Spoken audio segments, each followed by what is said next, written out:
I thought it was time for a little bit of self-reflection, because you should do that when you're traveling. And part of the reason I went to study abroad was not just for the experience and for the culture, but also to find myself, which I'm kind of starting to do. I'm trying to figure out parts of me, being vegetarian here.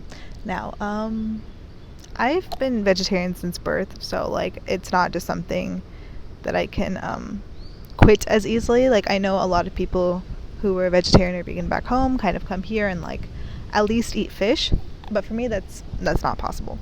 It's really hard, like, not gonna lie.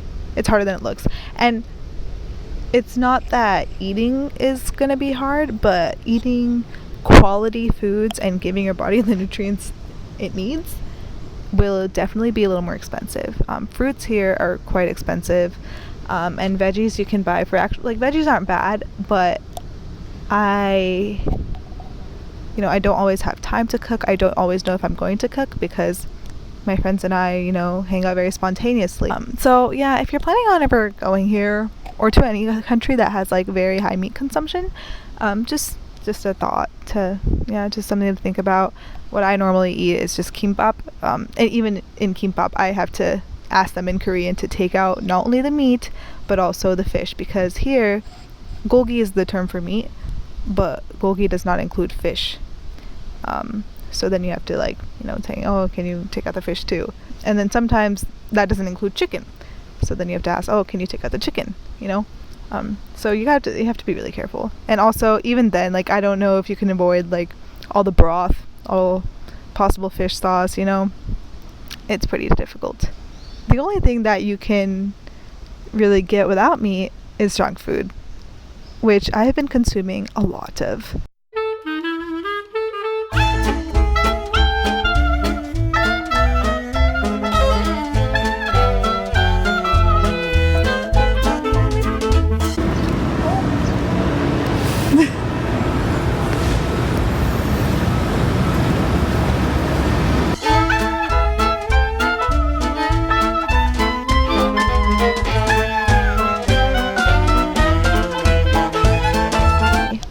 On to an interesting topic. This one I was actually very worried about before I got here, and it's being a foreigner, and more so a POC foreigner.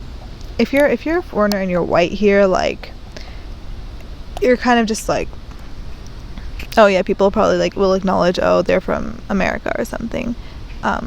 But when you're something else, I feel like it's a little different. And so yeah, I have been stared at on subways quite often, not gonna lie, but it doesn't bother me as much, because usually I catch them staring and then I'll just stare back at them, and then they'll get uncomfortable and they'll look away, and then I'll look away, and then I can feel them look at me again, so I'll look back, and then it's kind of fun. I think it's kind of fun.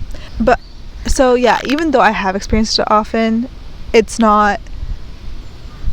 not as often as one would think. So it's like I'm not like afraid to go outside, because most people, they probably acknowledge you in their head, but they don't do anything to show it, and so you don't really feel like you're an outsider, but that in everyone's mind you're automatically standing out, at least a little. And even if you're not, like, I can't help but feel like that, because this is such a homogeneous country. I'm just like, wow, I look so different from everyone. But so you'd expect that to kind of tank your confidence, right? Like, oh, I don't want to, but it in fact has made me embrace how different I am, which is really, really cool, actually. I'm so extremely different from everyone here that there's no point in trying to fit in, So it's almost like if you take things to the extreme level. For example, like in school and stuff, like classic example in high school, you might be a little weird, you might be a little different, but everyone's trying to fit in. But in this case, there's no point to doing that. So you know what you gotta do? You just gotta embrace who you are and flaunt it. And I do oftentimes. I'm actually like more confident here sometimes. So when most people look at me, they obviously assume that I don't speak Korean, because I mean, when I look at them, I assume that they don't speak English, so it's a fair assumption to make. And at first that really, really did bug me. But the best feeling is when you're walking around, you're confident even though you feel like you shouldn't be, but for some reason you still are, and you pull out your basic Korean skills and everyone's like shocked and they like that even more. Yeah, it's a cool feeling.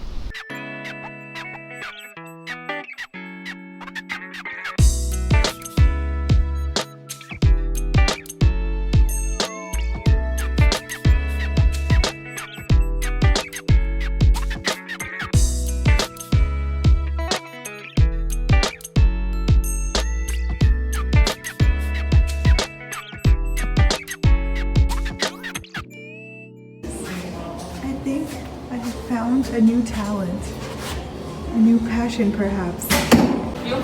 Daniel, you're embarrassing us. What is this? Chilling. It's not your home. Sorry, Nikki does not feel welcome on my home. It's not your home. This is literally a Muji store.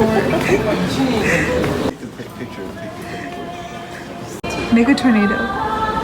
Make a tornado. like the vape gods. It got a little breezy, so I put my jacket on. Anyway, so this next observation, I sincerely do not mean to offend anyone by talking about what I'm talking about. And if I do offend someone, I'm very sorry, and I will try to articulate things better. So Korea is obviously very known for the emphasis that it puts on attractiveness and looking good. Plastic surgery is huge here, very common. It's often it's like a birthday gift, often like your 16th birthday. Oh, your parents surprise you with like plastic surgery. I think that's right. People never leave the house looking bad. They're always put together. You don't walk out in sweats, which is actually like, it's a good thing. It has helped me, now I'm actually starting to kind of put myself together before leaving the house. Like, I'll put some makeup on and stuff. Wow, self-improvement. But there's a difference between getting put together to feel good and feel confident versus getting put together because there's this immense social pressure to always put your best foot forward.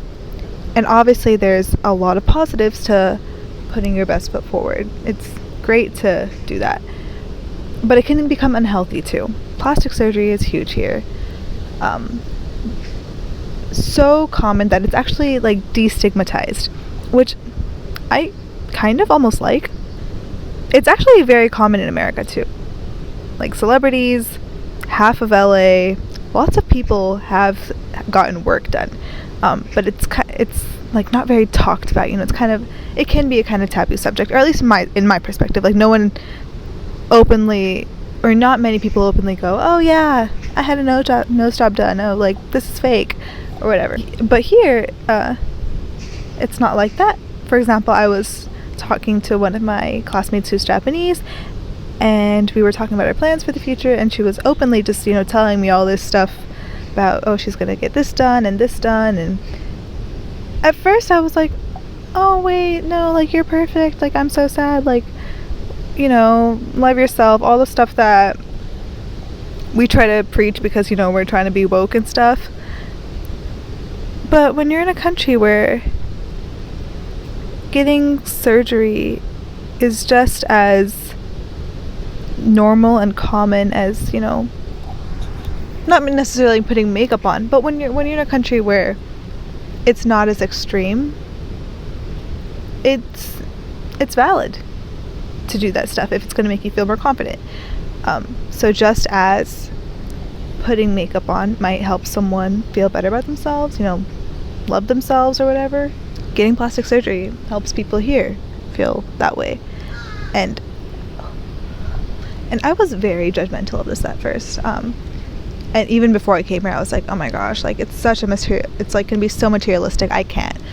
But after coming here, I realized that it's a whole different perspective that I need to understand and accept. And I can't be imposing my own values on it. So yeah, that's a huge realization.